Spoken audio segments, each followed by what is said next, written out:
মই আছোঁ বৰ্তমান দীঘলী পুখুৰীত।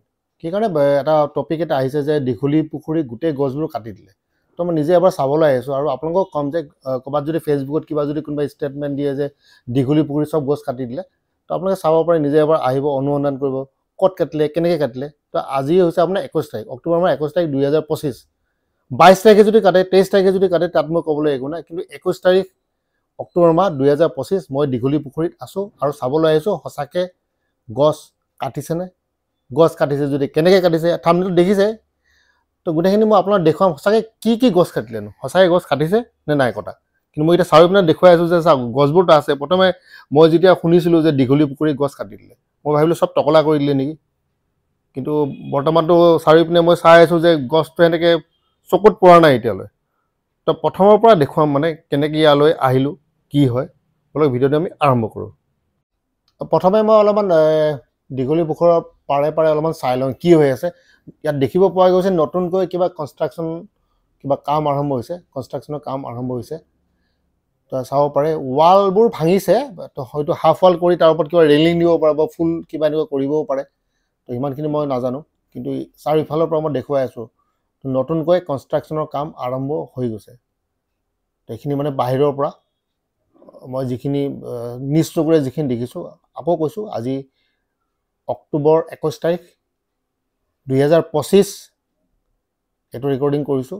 কিন্তু ফেচবুকত শুনি আছোঁ গোটেই গছ কাটি দিলে। গোটেই গছ কটা মানে মই এইটোও ভাবিলোঁ যে পূৰা টকলাই কৰি দিলে নেকি, টকলা চকলা কৰি এতিয়া একদম চব খালী কৰি দিলে বুলি ভাবিলোঁ। কিন্তু এতিয়ালৈকেতো চকুত পৰিছে যে গছবোৰ আছে।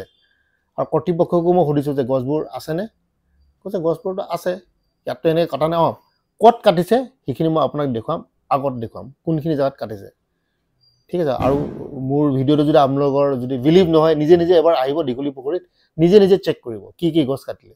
কিন্তু ফেচবুক আৰু টিভিত চাই একো লাভ নাই। মই ইমানখিনি গম পালোঁ কোনে কি ষ্টেটমেণ্ট দিয়ে, কি আছে। নিজে এবাৰ আহিব, পূৰা ভালকৈ চাব। তো এখন হৈছে আপোনাৰ দীঘলী পুখুৰীৰ সন্মুখৰ ভাগ। এইটো সন্মুখৰ ভাগ। এতিয়া চাওক কনষ্ট্ৰাকশ্যনৰ কাম চলিছে আৰু সন্মুখেদি আপোনাৰ এখন ফ্লাইঅভাৰ হ'ব RVA পৰ্যন্ত, যিমানখিনি মই গম পাওঁ। এতিয়া কোনখিনিত কাম হৈছে আপোনাৰ চাব, ৰাস্তা এইটো চাইডে মানে মাজৰ যিখিনি ডিভাইডাৰ বুলি কয়, ডিভাইডাৰৰ এইখিনি আপোনাৰ গছখিনি উঠাইছে।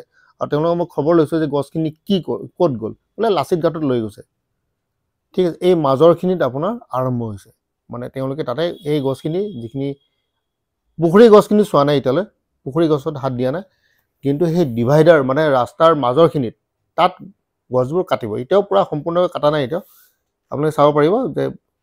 আৰু এই মই কিনাৰে কিনাৰে এইবোৰ কিছুমান দেখাইছোঁ, এইবোৰ গছ একো হোৱা নাই। মানে পুখুৰীৰ যিখিনি গছ, মানে পুখুৰীত লাগি থকা যিখিনি গছ, মই এই ভিডিঅ'টো এনে আচলতে মই হিন্দীত বনাওঁ, হিন্দীমে বনাই আছে, লেকিন মই এখন এইটো অসমীয়াত বনাইছোঁ। তো এই চাওক এতিয়া হাফ ৱাল দিছে, ইয়াত হয়তো পূৰা কমপ্লিটো হ'ব পাৰে, নতুবা কিবা ৰেলিঙো দিব পাৰে, ইয়াৰ কাম চলি আছে। তাৰপিছত মই কৰ্তৃপক্ষ মানে যোন টিকেট কাউণ্টাৰ তেখেতকো সুধিলোঁ, আৰু ভিতৰৰ মানুহকো সুধিলোঁ যে দাদা কিবা গছ কাটিছে নেকি, পুখুৰীৰ ভিতৰত থকা গছ, পুখুৰীৰ গছ কিবা কাটিছে নেকি। এই চাওক আপোনাৰ মিউজিয়াম, এইটো পুখুৰীৰ গছ একো কটা নাই। আন্দোলন বাহিৰত হৈ আছে, কি আন্দোলন হৈছে তেওঁলোকেও ভালকৈ গম নাপায়। এইখিনি জেগাত আপোনাৰ এই যিটো ফ্লাইঅভাৰ হ'ব, এইটো চাওক এই মাজৰখিনিত গছখিনি নাই, কাটিছে মানে চুইছে এইখিনি মাজৰখিনিত, কিন্তু পুখুৰীত লাগি থকা গছবোৰ চোৱা নাই। কিন্তু ফ্লাইঅভাৰ বনাব হ'লেতো আপুনি এইপিনে যাবই লাগিব।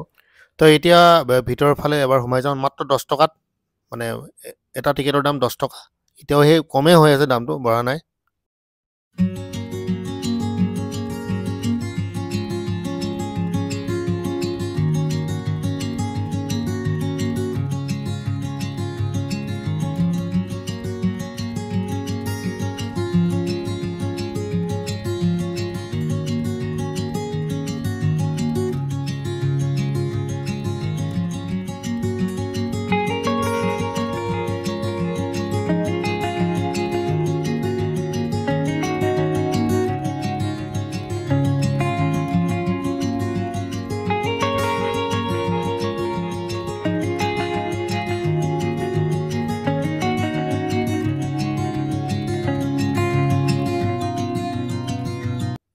এতিয়া এবাৰ ভিতৰ ফালে গৈ চাৰিওফালৰ পৰা চাওঁ যে কি গছ কাটিলেনো। মানে মোৰ নিজৰ এটা কনফিউজন হৈ আছিলে যে গছ কাটি দিলে, চব গছ কাটি দিলে, চব গছ কাটি দিলে। তো গছটো মানে এনেকৈ দেখা নাই এতিয়াও কটা, গছটো কটা দেখা নাই। চাৰিওফালৰ পৰা চাই আছোঁ, মানে এনেকুৱা এটা মোৰ মনত আহিছে যে গোটেই দীঘলী পুখুৰী টকলা কৰি দিলে, গোটেই গছবোৰ কাটি দিলে, তাৰ ওপৰতে ফ্লাইঅভাৰ বনাই দিলে। কিন্তু এতিয়া মই চাৰিওফালৰ পৰা আপোনাক দেখুৱাম কেনেকুৱা ধৰণৰ এয়া চাওক ধুনীয়া দৃশ্য মানুহবোৰ ইয়াত এনজয় কৰি আছে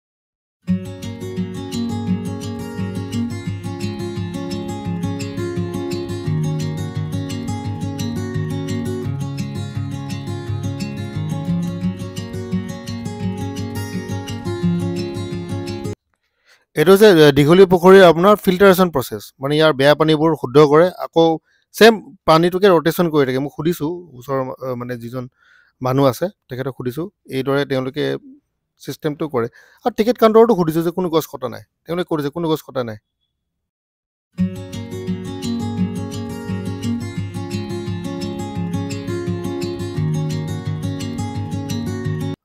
মই ভাবিছিলোঁ এই গছ কেইডালো কাটি দিলে মানে এইকেইডাল গছ সৌন্দৰ্য বৰ্ধনত এইকেইডাল গছে মেইন আছিলে কিন্তু এতিয়ালৈকেতো কটা নাই তো যেতিয়ালৈকে চকুৰে দেখা পোৱা নাযায় এনেই এইবোৰ কথা শুনি লাভ নাই মই গোটেইখন ঘূৰি ঘূৰি চাইছোঁ মই যিটো ভাবিছিলোঁ মানে টিভি চাই বা হেৰি চাই যে চব গছ কাটি দিলে কিন্তু এতিয়ালৈকেতো সেনেকৈ বিশেষ একো ধৰা পৰা নাই আপোনালোকেও চাব পাৰে তাৰ বিশেষ আৰু একো নকওঁ আপোনালোকে নিজে এবাৰ ইয়ালৈ আহক কি গছ কাটিলে চাওক আহি চাওক আকৌ এবাৰ কৈছোঁ 21 তাৰিখ অক্টোবৰ মাহ 2025 এতিয়ালৈকে মই চকুত এডালো গছ মই দেখা নাই খালি ডিভাইডাৰৰ মাজত দেখিছোঁ ৰাস্তাৰ ডিভাইডাৰৰ মাজত গছ কেইডাল কটা বাকী এনেকৈ ভিতৰৰ পিনে বা এনেকুৱা মই একো দেখা নাই যদি কিবা আছে আপোনালোকে নিজে এবাৰ আহক চেক কৰক কি হৈছে কি নাই মানে টিভিৰ কথা এইবোৰ কথাত আপুনি বিলিভ নকৰিব তো ইয়াৰ লগে আজি ভিডিঅ'টো ইয়াতে সমাপ্ত কৰিলোঁ